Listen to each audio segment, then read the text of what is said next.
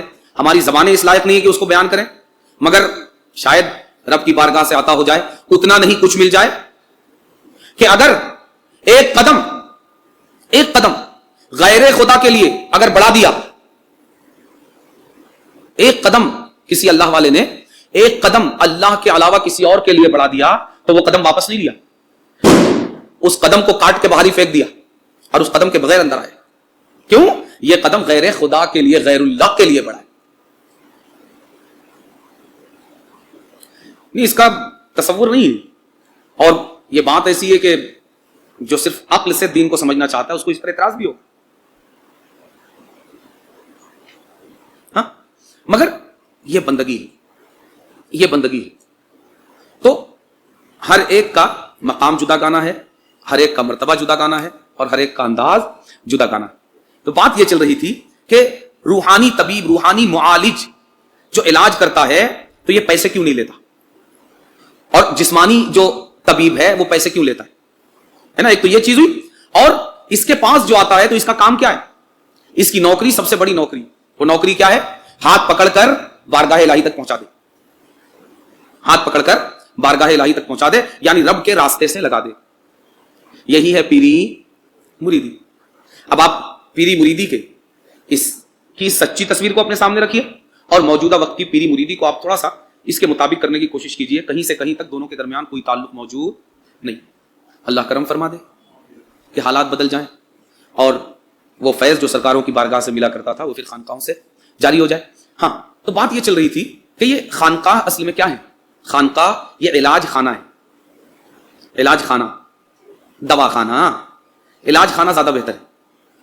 دوا کڑوی ہوتی, دوا خانے کی دوا کڑوی ہوتی. یہاں کڑوا کچھ نہیں ہوتا, یہاں کڑوا کچھ نہیں ہوتا. اس لیے کہ بندے کے اندر یہ مجال ہی نہیں ہوتی کہ اس کی طرف سے ملنے والی کسی چیز کو کڑوا کہے. بندہ جو ہوا, جو کڑوا کہے اس کو بندگی کا احساس ہی نہیں ملا. بندہ شکایت نہیں کرتا, بندہ صرف شکر ادا کرتا ہے. تو یہ علاج خانے ہیں. اور جو مرشد ہے, جو گدی پر بیٹھا ہوا ہے, یہ روحانی معالج ہے, جو رب کی راہ سے بھٹکے ہوئے, دور پڑے ہوئے لوگوں کو رب کا راستہ بتاتا ہے. تو یہاں گفتگو ظاہر یہی ہوگی. کیا گفتگو ہوگی؟ گناہ گاروں کو رب کی طرف آنے کا شوق دلایا جائے گا. اس لیے کہ رب نے خود ارشاد فرمایا ہے کہ اللہ تبارک و تعالی بہت زیادہ بخشنے والا اور مہربان ہے, رحمان ہے, رحیم ہے, غفور ہے, تواب ہے. یہ سب کس کے لیے؟ اللہ تبارک و تعالی غفور کس کے لیے؟ جو اس مقام پر آ گیا ہو کہ اسے بخشش چاہیے, اس کے لیے نا بخشنے والا ہے. یعنی گناہ گاروں ہی کے لیے غفور ہے, اور جو رحم کے قابل ہے ان کے لیے کیا ہے؟ رحمان ہے, رحیم ہے. جو توبہ کے راستے سے دور چلے گئے ہیں ان کے لیے تواب ہے. یعنی میرا رب اپنے گناہگار بندوں کو بھی کہیں دور اٹھا کر نہیں پھینکتا اپنی بارگاہ سے, بلکہ فرماتا ہے تمہاری ہی لیے, تمہاری ہی بخشش کی خاطر میرا نام غفور ہے. تمہارا خاص تعلق ہے. کیا فرماتا ہے؟ تمہارا خاص تعلق ہے میری بارگاہ سے. میں تمہارے ہی لیے تو غفور ہوں, تمہارے ہی لیے تو رحمان ہوں, تمہارے ہی لیے تو رحیم ہوں. حدیث قدسی میں آیا نا کہ رات کو ندا ہوتی ہے, صبح کو ندا ہوتی ہے کہ دن بھر جو مجھے پیٹ دے کر جاتا رہا شام کو لوٹا, رات بھر جو مجھے بھولا رہا دن کو لوٹا. بات آتی ہے سمجھ میں؟ تو رب کی بارگاہ بھی اپنے بندوں کو بلاتی رہتی, اور یہی کام اس نے اپنے ان مقبولان بارگاہ کو عطا فرمایا کہ میرے بندوں کو میرا پتہ بتاتے جاؤ. اسی لیے مرشد کہتے ہیں, رہنما, راہنما, راستے سے راہ, راہ سے راہ, رہنما. ٹھیک ہے, راستہ دکھانے والا. کس کا؟ رب کا راستہ دکھانے والا. تو کوئی بھی مرید جب بھی کسی خانقاہ کے دروازے میں آئے گا اور مرشد سے علاج چاہے گا, رب کا پتہ پوچھے گا, تو سب سے پہلے جو دروازہ رب کی بارگاہ تک جانے والا اس کے لیے کھولا جائے گا وہ دروازہ توبہ کا دروازہ ہوگا. کس کا دروازہ؟ باب التوبہ. توبہ مانے لوٹنا. توبہ مانے, یہ ہمارے عرف میں توبہ کرنا یعنی استغفار کرنا, استغفر اللہ پڑھنا, اصل اس کا معنی کیا ہے؟ لوٹنا. آپ اس خوبصورت لفظ کے خوبصورت معنی ہی میں اگر تھوڑا سا ڈوبنے کی کوشش کریں اور غور کرنے کی کوشش کریں تو اس کا حسن آپ کو اپنے گھیرے میں لے لے گا. مجرم بھی اسی کے, مجرم بھی اسی کے, اور پھر جتنی بڑی ذات ہو اس کا جرم بھی اتنا ہی بڑا ہو جاتا ہے. اگر آپ کسی چھوٹے انسان کا جرم کریں تو وہ جرم بھی چھوٹا ہے, لیکن کسی بڑے انسان کا وہی جرم کریں تو اب وہ جرم بھی شخصیت کے اعتبار سے بڑا ہو جائے گا. بلا تمثیل رب کی ذات سے بڑی ذات تو کسی کی نہیں ہے. تو اس کا جو جرم کرے, اس کا جو مجرم ہو, اس سے بڑا کوئی مجرم ہوگا؟ جرم اسی کا. اور وہ محسن, وہ آقا کتنا بڑا, احسان کرنے والا کتنا بڑا. ہم اس کی عطائیں کیا گنوائیں؟ ہم کہتے ہیں کہ ہمارا وجود اس کی عطا ہے. اس سے بڑی کیا عطا ہے؟ ہم نہیں تھے, نہیں سے ہمیں ہاں کرنے والا وہ ہے. آگے ہم کیا بیان کریں؟ نہیں سے ہمیں سب کچھ کرنے والا وہ ہے. مجرم اس کے. دنیا میں بھائی کوئی معمولی انسان بھی اپنے مجرم کے لیے یو ٹرن نہیں رکھتا. دوسروں کے سمجھانے بجھانے سے مان جائے الگ بات ہے, لیکن خود سے بولے کہ جو مجھے لوٹ کر جائے لوٹ کے آ سکتا ہے. ایسا ہے کوئی کہ مجھے لوٹنے والے کے لیے لوٹنے کا دروازہ ہے؟ میرا ہی مال چوری کر کے لے جاؤ اور پھر لوٹ کے آؤ, میں تم سے راضی رہوں گا, کوئی ہے؟ کوئی نہیں. مگر بلا تشبیہ رب نے فرمایا نا, لیس کمثلہ شیء, اس کی طرح کوئی نہیں. اس کی ذات کی قسم, اس کی طرح کوئی نہیں. اس کی عطا کی طرح کسی کی عطا نہیں. اس کے عفو درگزر کی طرح کسی کا عفو درگزر نہیں. اس کے انعامات کی طرح کسی کا انعام نہیں. اس کی بخشش کی طرح کسی کی بخشش نہیں. ذات سب سے عظیم, اور ادھر مجرم, اس سے بڑا دنیا میں کوئی مجرم نہیں ہو سکتا. اس کے جرم سے بڑا کوئی جرم نہیں ہو سکتا, اس لیے کہ سب سے عظیم ذات کا مجرم ہے. لیکن قربان جائیں اس عظیم ذات کی عطا پر کہ مجرم جرم بعد میں کرتا ہے اور لوٹنے کا راستہ اور دروازہ اس کے جرم سے پہلے اس کے لیے کھول کر رکھتا ہے کہ جب بھی لوٹ کر آؤ. ہر دروازہ بند ہوتا ہے, ہر دروازہ بند ہو جاتا ہے, ہر دروازہ بند ہو جاتا ہے, مگر ایک یہ ایسا دروازہ ہے جو کبھی بند نہیں ہوتا. ہر لمحہ ندا ہے, ہر لمحہ پکارا ہے کہ جب تم اپنے آپ کو مت دیکھو تم نے کیا کیا ہے, تمہیں دیکھنا ہی نہیں ہے. کیوں؟ اس لیے کہ عطا کرنے والا غفار ہے, ستار ہے, وہاب ہے اور تواب ہے تمہارے لیے. تم یہ مت دیکھو تم نے کیا کیا ہے, بس شرمندگی کے دو آنسو لے کر لوٹاؤ. کبھی تمہارا رب تمہیں اپنی بارگاہ سے دھتکارے گا نہیں. اس کے دروازے پر جو آ گیا, بلکہ خدا کی قسم اس کے دروازے کی طرف پہلا قدم, بلکہ قدم بھی بعد کی بات ہے, قدم اٹھانے کا خیال اسی وقت آتا ہے جب وہ پہلے دروازوں کو چوپٹ کھول دیتا ہے. کسی نے فرمایا نا کہ مجھے اپنی ہر دعا کی قبولیت کا یقین ہے. پوچھا گیا کیسے؟ فرمایا اگر وہ دعا قبول نہیں کرتا تو مانگنے کا خیال ہی دل میں نہیں ڈالتا. مانگنے کا خیال عطا فرمانے والا وہی ہے. جب خیال عطا فرمایا ہے, دروازہ کس کے لیے کھلتا ہے؟ جسے لوٹایا جاتا ہے اس کے لیے, کہ جسے اندر آنے کی اجازت دی جاتی ہے اس کے لیے. دروازہ کھلا ہے مطلب اندر آنے کی اجازت ہے.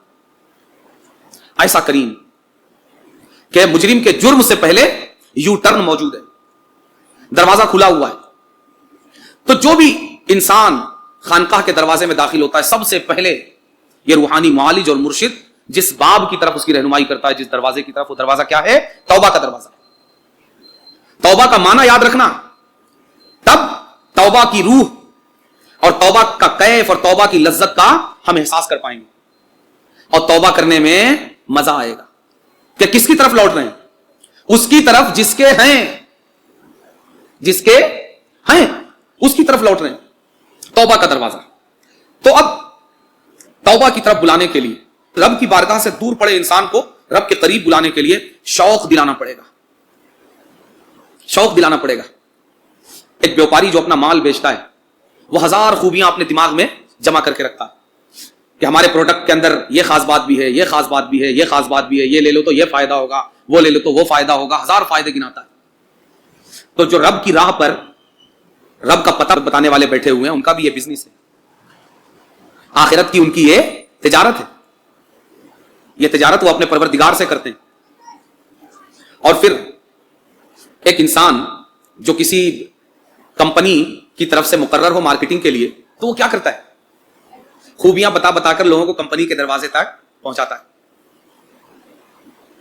بلا تمثیل اور بلا تشبیہ۔ یہ اللہ والے رب کی بارگاہ تک پہنچانے کا وہ ذریعہ ہیں جو لوگوں کو شوق دلا دلا کر، رغبت دلا دلا کر، رب کی نعمتیں دکھا دکھا کر محبوب الہی کی خانقاہ میں آنے والا محبوب الہی کی خانقاہ میں ٹھہرنے نہیں آ رہا ہے، بلکہ یہ دیکھنے آ رہا ہے کہ محبوب الہی اگر نظام الدین بنا دیے گئے، اگر محبوب الہی کو یہ مقام اور یہ مرتبہ اس کی بارگاہ سے عطا ہو گیا، تو محبوب الہی جب اس کی بارگاہ تک ہمیں پہنچا دیں گے تو ہمیں کیا کچھ عطا نہیں ہوگا؟ شوق دلانا۔ تو اسی شوق کی بات فرما رہے ہیں، کیا کہہ رہے ہیں؟ تائب متقی کے برابر ہے۔ ڈاکٹر کے پاس بھائی کوئی صحت مند آدمی جاتا ہے کبھی؟ ہاں ڈاکٹر صاحب چائے پینے آ گیا آپ کے پاس، کوئی جاتا ہے جی؟ کوئی نہیں جاتا، وہی جاتا ہے جو بیمار ہے۔ خانقاہ میں کون آئے گا؟ وہی آئے گا جسے رب کی راہ کی طرف چلنا ہوگا۔ تو سب سے پہلے آنے والے کو کیا بتا رہے ہیں؟ تائب متقی کے برابر ہے۔ شوق دلا رہے ہیں کہ دل چھوٹا نہیں کرنا، کہ کوئی نیک آدمی ہے، کبھی شراب کھانے کی طرف گیا ہی نہیں، جوا کھیلا ہی نہیں، رب کی نافرمانی کی ہی نہیں، نیک ہے، متقی ہے، پرہیزگار ہے، تو ہم کیسے اس مقام اور مرتبے تک پہنچیں گے؟ رب کی بارگاہ میں اس مقام تک ہم کیسے رسائی حاصل کریں گے؟ شوق دلا رہے ہیں نہیں، یہ اس کی بارگاہ ہے کہ اگر کوئی سچے دل سے لوٹ آئے نا، تو اگر شراب پی کر بھی آیا ہو تو اس کے شرابی پن کا داغ مٹا کر وہ اسے بھی متقی کے برابر کر دیتا ہے۔ اگر جواری بھی لوٹ آئے نا اسے بھی معاف کر دیتا ہے، زانی بھی لوٹ آئے نا اسے بھی معاف کر دیتا ہے، چور اور ڈکیت آ جائے نا اسے بھی معاف کر دیتا ہے، اور ایسا معاف کرتا ہے ایسا کہ دنیا اگر اس کے نامہ اعمال میں اس گناہ کا داغ ڈھونڈتی بھی رہے نہیں ملتا۔ سنا نہیں؟ سرکار غوث پاک کی بارگاہ میں آنے سے پہلے چور تھا اور آتے ہی قطب زمانہ ہو گیا، بدل زمانہ ہو گیا، ابدال میں سے ہو گیا۔ دوسرے لمحے صرف دل کے اندر لوٹنے کی سچی تڑپ چاہیے کہ لوٹ آیا مولا، اور ایسا لوٹ آیا کہ اب دوسری طرف لوٹ کے جانے کا کوئی ارادہ نہیں، لوٹنے کا سچا ارادہ۔ شوق دلا رہے ہیں جو لوگ بیٹھے ہوئے ہیں انہیں کہ توبہ کر لینے والا، گناہ سے توبہ کر لینے والا تقوی والے ہی کی طرح ہے، جو زاہد عابد پارسا اور متقی ہے اسی کی طرح ہے۔ کون؟ جو سچی توبہ کر لے۔ فرما رہے ہیں تائب متقی کے برابر ہے۔ کیوں؟ متقی وہ ہوتا ہے جس نے کبھی شراب نہ پی، کوئی گناہ نہ کیا، اور توبہ کرنے والا وہ ہوتا ہے کہ جس نے گناہ کیا اور پھر توبہ کر لی۔ آگے اس حدیث پاک کا ذکر کرتے ہیں۔ اس حدیث پاک کو حضرت امام ابن ماجہ نے اپنی سنن میں ذکر کیا ہے، اور اسی طرح امام طبرانی وغیرہ نے بھی ذکر کیا ہے متعدد کتابوں میں۔ التائب من الذنب کمن لا ذنب لہ، گناہ سے توبہ کر لینے والا ایسا ہی ہے جیسے اس نے کوئی گناہ کیا ہی نہیں، جیسے اس نے کوئی گناہ کیا ہی نہیں۔ یہ کیا ہے؟ شوق دلانا ہے۔ کس کو؟ گناہگار بندے کو۔ کیا شوق دلانا ہے؟ لوٹ آؤ۔ کس کی طرف؟ اور جتنے لوٹ آئیں اتنا ان کا فائدہ ہے۔ بھائی لوگ، ہم سب سے بھی سرکار محبوب الہی فرما رہے ہیں، کیا فرما رہے ہیں؟ التائب من الذنب کمن لا ذنب لہ، کہ گناہوں سے توبہ کر لینے والا ایسا ہی ہے جیسا اس نے کوئی گناہ کیا ہی نہیں۔ رب کو گواہ بنا کر ہم سب دل سے اس کی بارگاہ میں توبہ کریں کہ مولا حضور آقا کریم صلی اللہ علیہ وآلہ وسلم کے صدقے اور سرکار محبوب الہی کے صدقے، مالک و مولا ان کے واسطے اور وسیلے سے ہم تیری بارگاہ میں اپنے تمام جانے انجانے چھوٹے بڑے گناہوں سے توبہ کرتے ہیں۔ استغفر اللہ العظیم الذی لا الہ الا هو الحی القیوم واتوب الیہ۔ مولا اپنے ان محبوبان بارگاہ کے صدقے ہماری توبہ کو قبول فرما، اور ہمیں بھی اس خوشخبری سے حصہ عطا فرما جو تو نے اپنے حبیب مکرم کی زبان پر جاری فرمائی، التائب من الذنب کمن لا ذنب لہ، کہ توبہ کر لینے والا گناہوں سے توبہ کر لینے والا ایسا ہی ہے جیسے اس نے کوئی گناہ کیا ہی نہیں۔ اللہ تبارک و تعالی سرکار محبوب الہی کی زبان مبارک سے نکلنے والے ان کلمات کی زندگی سے ہمارے مردہ دلوں کو زندگی عطا فرما دے، اور سرکار محبوب الہی کی مجلس سے ہمیں بھی روحانیت اور آپ کے انوار باطنی کا فیض عطا فرمائے۔ وما علینا